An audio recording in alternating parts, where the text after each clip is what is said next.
ഞാൻ ജനിച്ചു വളർന്ന് എൻ്റെ 25ാമത്തെ വയസ്സ് വരെ ജീവിച്ച വീടാണത്.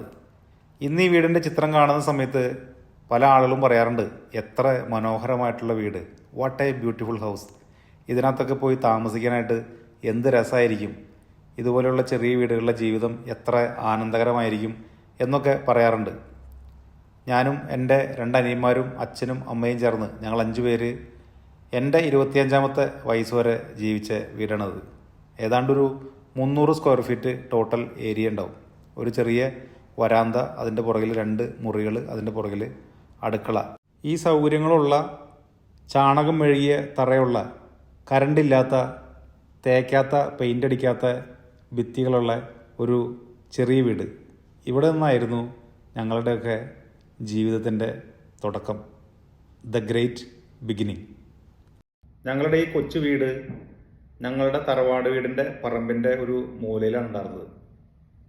ആ സ്ഥലത്ത് തന്നെ, വീടിനോട് ചേർന്ന് തൊട്ടടുത്തുള്ള സ്ഥലത്ത് തന്നെ ഒരു ചെറിയ ചായപ്പീടിക ഉണ്ടായിരുന്നു. അതായിരുന്നു ഞങ്ങളുടെ ഫാമിലിയുടെ വരുമാന മാർഗം. അച്ഛനും അമ്മയും കൂടിയാണ് ആ ചായപ്പീടിക നടത്തിക്കൊണ്ടിരുന്നത്. വൈകുന്നേരം ഒരു 6 മണിയൊക്കെ ആകുമ്പോഴേക്കും അവിടെയുള്ള കച്ചവടങ്ങളൊക്കെ തീരും. വൈകുന്നേരം 6 മണിക്ക് ക്ലോസ് ചെയ്ത് വീട്ടിൽ വന്നതിന് ശേഷം ഞങ്ങളപ്പോൾ ക്ലാസ്സിലൊക്കെ പോയിട്ട് പുറമേടലൊക്കെ കളിക്കാൻ പോയി തിരിച്ച് വീട്ടിലെത്തി കഴിയുമ്പോൾ വൈകുന്നേര സമയങ്ങളിൽ ഞങ്ങൾ 3 പേരും അമ്മയും കൊടിയ വരാന്തയിലിരുന്ന്, പഴയ വീടിൻ്റെ വരാന്തയിലിരുന്ന്, വീടിൻ്റെ തൊട്ട് മുമ്പ് ഒരു കനാൽ പോകുന്നുണ്ട്. കനാലിൻ്റെ അങ്ങേ വശത്ത് ഒരു 10 സെൻറ്റ് സ്ഥലം അച്ഛൻ വാങ്ങിയിട്ടുണ്ടായിരുന്നു. അച്ഛന് വലിയ വീട് വയ്ക്കണം എന്നുള്ള അങ്ങനത്തെ ഒരു ലക്ഷ്യങ്ങളോ സ്വപ്നങ്ങളോ ഒന്നും ഉള്ള ആളായിരുന്നില്ല. കാരണം അച്ഛൻ്റെ ജീവിത സാഹചര്യം അങ്ങനെയായിരുന്നു. 4ാം ക്ലാസ്സിൽ വെച്ചിട്ട് പഠിത്തം നിർത്തി ജോലിക്ക് പോയി തുടങ്ങിയതാണ് അച്ഛൻ എന്ന് ഞങ്ങളോട് പറയാറുണ്ട്. പഠിക്കാൻ നല്ല മിടുക്കനായിരുന്നു, നന്നായിട്ട് പഠിക്കാൻ ആഗ്രഹം ഉണ്ടായിരുന്നു. പക്ഷേ സാഹചര്യം ഉണ്ടായിരുന്നില്ല. 4ാം ക്ലാസ്സിൽ എന്ന് പറയുമ്പോൾ ഇന്ന് എൻ്റെ ഇളയ മകൻ്റെ പ്രായം. നമ്മളുടെ ഇന്നത്തെ ഒരു കാലഘട്ടത്തിൽ 10 വയസ്സ് പ്രായമുള്ള നമ്മുടെ മക്കൾ വീട്ടിലെ സാമ്പത്തിക സാഹചര്യം ബുദ്ധിമുട്ടുകൾ കൊണ്ട് ജോലിക്ക് പോകുന്നതിനെ കുറിച്ചിട്ട് നിങ്ങളൊന്ന് ചിന്തിച്ച് നോക്കി. അപ്പോൾ നമ്മുടെ രക്ഷിതാക്കളൊക്കെ എത്ര ബുദ്ധിമുട്ടുള്ള കാലഘട്ടത്തിൽ കൂടെയാണ് കടന്നു വന്നേക്കണേ എന്നുള്ളതൊക്കെ നമുക്ക് ഊഹിക്കാൻ പോലും, ചിന്തിക്കാൻ പോലും പറ്റാത്ത അത്രയും കഷ്ടപ്പാടുകൾ കൂടെയാണ് നമ്മുടെ രക്ഷിതാക്കളൊക്കെ കടന്നു വന്നിട്ടുള്ളത്. അത്രയും ബുദ്ധിമുട്ടുള്ളൊരു ജീവിത കാലഘട്ടമായിരുന്നു നമ്മുടെ കുട്ടിക്കാലത്ത്. എങ്കിലും നമ്മളുടെ വീടിൻ്റെ ചുറ്റുപാടുമുള്ള കുറച്ചൊക്കെ നല്ല വീടുകൾ കാണുന്ന സമയത്ത്, നമ്മളുടെ കൂട്ടുകാരുടെയൊക്കെ കോൺക്രീറ്റ് ഇട്ട് അതുപോലെ തേച്ച പെയിൻ്റൊക്കെ അടിച്ച വീട് കാണുന്ന സമയത്ത് ഞങ്ങൾക്ക് വലിയ ആഗ്രഹമായിരുന്നു, വലിയ കൊതിയായിരുന്നു അങ്ങനത്തെ ഒരു നല്ല അടച്ചുറപ്പുള്ള വാർക്ക് വീട്, പ്രധാനമായിട്ടും വാർക്ക് വീട് ഉണ്ടാക്കണമെന്ന്. അപ്പോൾ ഞങ്ങളുള്ള വീടുമ്പോൾ തന്നെ ഏതെങ്കിലും തരത്തിൽ മോഡിഫിക്കേഷനൊക്കെ നടത്തി അതിനൊരു ഭിത്തിയൊക്കെ കെട്ടി പെയിൻ്റ് അടിച്ച് അതിനകത്ത് വീണ്ടും റൂം കൂടിയൊക്കെ തിരിച്ച് അങ്ങനെയൊക്കെ പല രീതിയിൽ നമ്മൾ ചിന്തിക്കായിരുന്നല്ലോ. ഒരു കുഞ്ഞു മനസ്സല്ലേ. ഞാൻ 8ാം ക്ലാസ്സിലൊക്കെ പഠിക്കുന്ന പ്രായം എന്ന് പറയുമ്പോൾ 1995 ആ ഒരു കാലഘട്ടം മുതൽ ഞങ്ങൾ വീടിൻ്റെ ഉമ്മറത്തിരുന്ന് ഇങ്ങനെ സ്വപ്നം കണ്ട് അപ്പോൾ ഓപ്പോസിറ്റുള്ള പറമ്പിൽ വീട് പണിയുമ്പോൾ ഞങ്ങൾ പറയും, 3 പേർക്കും സെപ്പറേറ്റ് റൂം വേണം, നമുക്ക് സിറ്റ് ഔട്ട് വേണം, വർക്ക് ഏരിയ വേണം, ഡൈനിങ് ഏരിയ വേണം, അടുക്കള നല്ല ഭംഗിയുള്ളത് വേണം. അങ്ങനെ നിരവധി കാര്യങ്ങൾ ഞങ്ങളിങ്ങനെ എല്ലാ ദിവസവും വൈകുന്നേരം ഈ വീടിൻ്റെ ചാണകം മെഴുകിയ ആ ഒരു ഉമ്മറത്ത് വന്നിരുന്ന് ഇങ്ങനെ ചർച്ച ചെയ്യും. ഒരുപാട് വർഷങ്ങൾ നീണ്ട് ഇങ്ങനെ ചർച്ച പോയിട്ട് 1995 മുതലുള്ള അല്ലെങ്കിൽ 94 മുതലുള്ള കാലഘട്ടത്തിൽ ചർച്ച തുടങ്ങി. ഞങ്ങളുടെ വീട് പണി ആരംഭിക്കുന്നത് 2004 2004 എന്ന് പറയുന്ന ഒരു കാലഘട്ടത്തിൽ ഞാൻ പോളിടെക്നിക്കിൽ പഠിക്കണം. എൻ്റെ ഏറ്റവും ഇളയ അനിയൻ അന്ന് വണ്ടി ഓടിക്കുന്നുണ്ട്, ബസ് ഓടിക്കുന്നുണ്ട്. തൊട്ട് താഴെയുള്ള അനിയൻ, ഞങ്ങൾ 3 ആമക്കളാണ്, തൊട്ട് താഴെയുള്ള അനിയൻ അന്ന് പഠിക്കുകയാണ്. അവനും ഡിഗ്രിക്കോ മറ്റെന്തോ പഠിക്കുന്നുണ്ട്.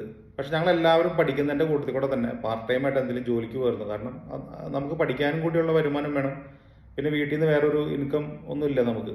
ആകെയുള്ള ഒരു വരുമാനം ഈ ചായപ്പീടികയാണ്. അതിനന്ന് വീട്ടിലെല്ലാ കാര്യങ്ങളും, അച്ഛൻ്റെ അമ്മയുടെ കാര്യങ്ങൾ, നമ്മുടെ എല്ലാ കാര്യങ്ങളും, മക്കളുടെ ഒക്കെ കാര്യങ്ങൾ കഴിഞ്ഞു പോകണം. അപ്പോൾ ഞങ്ങളെല്ലാവരും ഇങ്ങനെ പഠിത്തം 10ാം ക്ലാസ് അല്ലെങ്കിൽ +2 കഴിഞ്ഞ ആ ഒരു കാലഘട്ടത്തോടെ നമ്മൾ പാർട്ട് ടൈമായിട്ട് മറ്റ് ജോലികൾക്കൊക്കെ പോകണ്ടായിരുന്നു. അങ്ങനെ സ്വരുക്കൂട്ടി വെച്ച ചെറിയ പൈസയും, അന്ന് ഏറ്റവും ഇളയ അനിയൻ്റെ പൈസയാണ് കൂടുതലുണ്ടായിരുന്നത് വീട് പണിക്ക് വേണ്ടിയിട്ട്. ആ പൈസയും പിന്നെ അമ്മ സ്വരുക്കൂട്ടി വെച്ച പൈസ, അതുപോലെ തന്നെ പഞ്ചായത്തിൽ നിന്ന് അന്ന് വീട് പണിയാനായിട്ട് ഒരു 40,000 രൂപയുടെ ലോൺ കിട്ടിയായിരുന്നു. അച്ഛന് LIC കൂടിയിട്ട് എമൗണ്ട് അത് റൗണ്ട് എത്തി ഏതാണ്ട് ഒരു 20,000 25,000 ഉണ്ടായിരുന്നു. ഈ പൈസ എല്ലാം കൂടി സ്വരുക്കൂട്ടിയിട്ട് ഞങ്ങൾ വീട് പണി ആരംഭിക്കണം 2004. വീട് പണി ആരംഭിക്കുന്ന സമയത്ത് വീടിൻ്റെ പണിയാൻ ഉദ്ദേശിച്ചിരുന്ന സ്ഥലം ചെറിയ സ്ലോപ്പുള്ള സ്ഥലമൊക്കെ ആയതുകൊണ്ട് നമ്മൾ ഉദ്ദേശിച്ചതിനേക്കാൾ കൂടുതൽ പൈസ തന്നെ തറകെട്ട് കഴിഞ്ഞപ്പോൾ നമ്മുടെ കയ്യിൽ നിന്ന് ചിലവായി. പിന്നെ കുറച്ചൊക്കെ കടം വാങ്ങി, മറ്റുള്ള ആളുകളിൽ നിന്ന് കടം വാങ്ങി സഹായങ്ങൾ സ്വീകരിച്ചൊക്കെ നമ്മൾ വീട് പണി വാർക്ക വരെ ഒപ്പിച്ചിട്ടു. കടം വന്ന സമയത്ത് വീണ്ടും നമുക്ക് വലിയ ടെൻഷനായി, അമ്മയ്ക്കൊക്കെ വലിയ ടെൻഷനായി. അപ്പോൾ എല്ലാവരും പറഞ്ഞു, നമ്മുടെ സുഹൃത്തുക്കളും അയൽക്കാരൊക്കെ നല്ല പ്രോത്സാഹനമായിരുന്നു അവർ. നമ്മൾ നന്നായിട്ട് കാണണം. കാരണം ഞങ്ങളുടെ അയൽവക്കത്തുള്ള ആളുകളുടെയൊക്കെ വീടുകളൊക്കെ കൊള്ളാവുന്ന വീടുകളാകുന്ന സമയത്ത് അവർക്ക് നമ്മൾ നന്നായിട്ട് പ്രോഗ്രസ് ആയിട്ട് കാണണമെന്ന് ഒരുപാട് ആത്മാർത്ഥമുള്ളതുകൊണ്ട് അവർ നല്ല സപ്പോർട്ട് ചെയ്തു. അവർ പറഞ്ഞു, നിങ്ങൾ 3 ആമക്കളല്ലേ, എന്തിനാ പേടിക്കണേ? അമ്മയോട് പറയപ്പോഴും, എന്തിനാ രാധേ നീ പേടിക്കണേ? 3 ആമക്കളല്ലേ, രക്ഷപ്പെടും, നിങ്ങൾ ധൈര്യമായിട്ട് മുന്നോട്ട് പോകുമെന്ന് പറഞ്ഞ് എല്ലാവരുടെയും നമ്മുടെ അയൽക്കാരുടെ ഒക്കെ സഹകരണം ഉണ്ടായിരുന്നു ഞങ്ങളുടെ ഒരു ആദ്യത്തെ വീട് പണിയുന്ന സമയത്ത്. അങ്ങനെ 2004 ആരംഭിച്ച് ഏതാണ്ട് ഒരു 5-6 മാസം കൊണ്ട് ആ വീട് വാർത്തിട്ടു. ഒരു കൊല്ലം കൊണ്ട് അത് വാർത്ത് കംപ്ലീറ്റ് ചെയ്ത് കഴിഞ്ഞപ്പോഴേക്കും കയ്യിലുള്ള പൈസ മുഴുവൻ തീർന്നു, കടായി.